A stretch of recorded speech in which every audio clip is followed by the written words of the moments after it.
देखिए, आप अगर पीसीएस की तैयारी करें, आरओ की करें, या कोई भी एग्ज़ाम जिसमें पत्र लेखन आता हो, तो यार उसकी मैं बार बार कह रहा हूँ, आप उस दिन तैयारी नहीं कर पाएंगे। इस बात को कहीं लिख लीजिएगा। तो आज से ही शुरू करिए, इस पर वेट मत करिए कि उस दिन मैं तैयारी कर लूँगा, प्रीलिम्स निकल जाए। यार प्रीलिम्स निकलने के बाद बहुत सारी चीज़ें होती हैं पढ़ने को।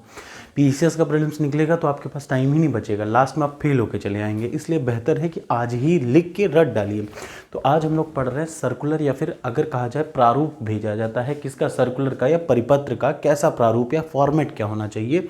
तो पहली बात मैंने इसके पिछले वीडियो में क्लियरली बता दिया था कि परिपत्र आम तौर पे जब किसी एक विभाग की सूचना को कई सारे विभागों में भेजा जाना होता है, मतलब किसी सरकारी पत्र को कई सारे विभागों में भेजा जाना है।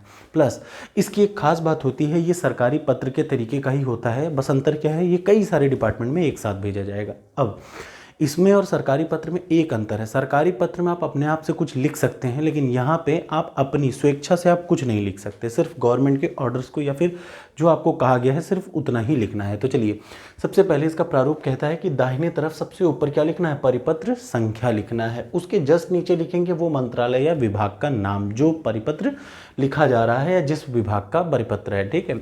उसके बाद दाहिने तरफ यहाँ से लिखना शुरू करेंगे प्रेषक, कॉमा, एक लाइन छोड़िए, अपना नाम जो भी भेज रहा हो, प्रेषक, ठीक है।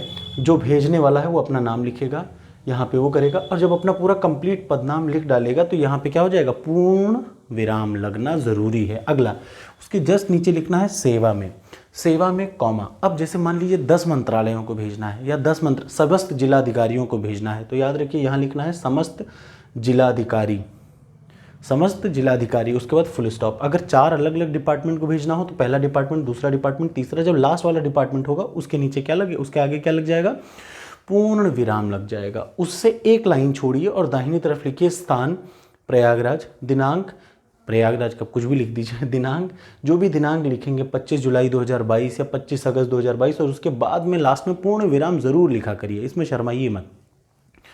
उसके जस्ट अगली लाइन पे एक लाइन छोड़िए, देखिए यहाँ से एक लाइन छोड़ा तो स्थान दिनांक, स्थान दिनांक से एक लाइन नीचे आइए तो विषय, विषय को बहुत ही साफ शब्दों में लिखना होता है और लिखने के बाद लिखा जाता है पूर्ण विराम। इसकी खास बात यही है, इसका विषय बहुत ही क्लियर कट होना चाहिए, ऐसा नहीं कि कुछ भी आप विषय में लिख दें।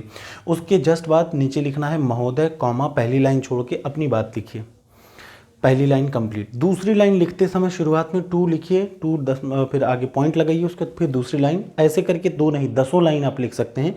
पहली लाइन के आगे कुछ नहीं लिखा जाता, लेकिन दूसरी लाइन, तीसरी लाइन, चौथी लाइन, और जितनी भी लाइन बने, मेरा कहने का मतलब जितनी लाइन भी बन जाएं उतना नंबर डालते जाइएगा, लेकिन पहला नंबर नहीं डाला था। पहली लाइन ऐसे, दूसरी, तीसरी, जितना हो जाए अपनी बात लिख दीजिए। उसके बाद भवदीय, हस्ताक्षर, नाम, पदनाम। उसके बाद क्या लिखना है, भवदीय, हस्ताक्षर, नाम, पदनाम। उसके लेफ्ट साइड में लिखना है पृष्ठांकन, ज़रूर है, याद रखिएगा, मैंडेटरी, और ये लाइन रट डालिए पृष्ठांकन।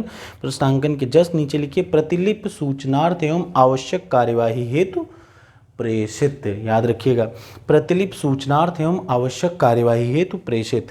1 2 3 4 ऐसे 10 तो प्रतिलिपि हो तो आप उतना पूरा नाम लिख सकते हैं। इसके अगले बारे में मैं आपको एक एग्जाम्पल बनाऊंगा, आमतौर पे याद रखिएगा, इसके 2-3 एग्जाम्पल मैं बताऊंगा, ठीक है। एक तो सरकारी पत्र के रूप में और एक दूसरे रूप में, ठीक है, 2 अलग अलग रूप में। ज्ञापन के रूप में भी परिपत्र आता है और सरकारी पत्र के रूप में भी, याद रखिएगा। ये जो परिपत्र है 2 रूप में आता है, एक तो ज्ञापन के रूप में इसका अलग एग्जाम्पल दिखाऊंगा और सरकारी पत्र के रूप में इसका अलग फॉर्मेट में आपको दिखाऊंगा, ठीक है। तो चलिए, अब जब इतना आप बाईं तरफ लिख दें तो इससे एक लाइन छोड़ें, इधर लिखें आज्ञा से हस्ताक्षर और नाम, जिसकी आज्ञा से चल रहा है, ठीक है, किसकी आज्ञा से आया है ये, ठीक, इतना है। तो ये है प्रारूप किसका, परिपत्र का। कैसा लगा ये वीडियो में ज़रूर बताइएगा। Thank you so much.